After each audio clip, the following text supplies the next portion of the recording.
hold on. Is that light at the end of the economic tunnel? Well, maybe. Because the UK is now formally out of recession, and with a pretty electrifying number too. Gross domestic product, the broadest measure of our activity, up 0.6% in the first quarter, the fastest growth since the end of the pandemic. In public, though, the Prime Minister not quite in celebration mood. I am pleased that whilst, of course, there's more work to do, today's figures show that the economy now has real momentum, and I'm confident that with time people will start to feel the benefits of that. Part of the reason you're here, I guess, is because you're hoping when it comes to the election it's going to be, it's the economy, stupid. People will look at how the economy is doing, they'll look at inflation, all of these different things, and take their decision based on that. But is there a part of you that worries that actually it's not really all about the economy and fundamentally it's actually that people have kind of just had enough of your party? If we want to be able to cut taxes so people's hard work is rewarded, so that they want to put the effort in and will have more of their own money to spend on the things they care about, we need the economy to grow. And that's why I focus on it, because I want people to feel more secure about it. Do you think it's enough, really?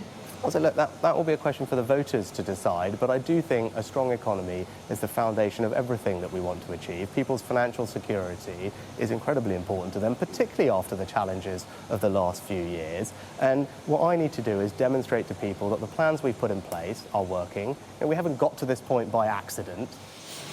Now, when the PM or the Chancellor visits a factory like this, it's usually because there's a good news story, not just with GDP, but with this company. It's a massive success story, this place. They turn out these superconducting magnets that go into MRI scanners all around the world. The awkward thing, though, is they say that their success here owes much more, understandably, to the people doing the work here than to anything the government has actually done for them. Are we happy about Brexit? No. I would have to lie, as a European, and also, it triggers more concerns. On the other hand, we are extremely happy with what the team here has accomplished over the last decades.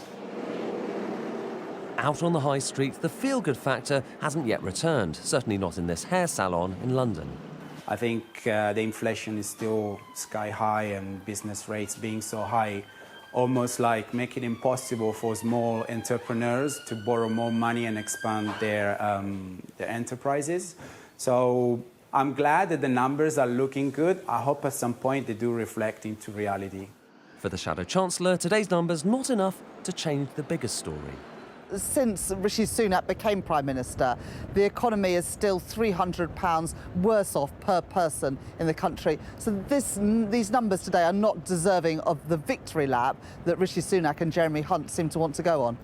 For this manufacturer in Birmingham, those strong economic growth figures belie a bigger issue. The government needs to back manufacturers more. Fundamentally, invest in the long term, and by that, have an industrial strategy in place that's cross-party, any colour party, and we live and breathe that strategy and deliver it for the next 10 or 15 years.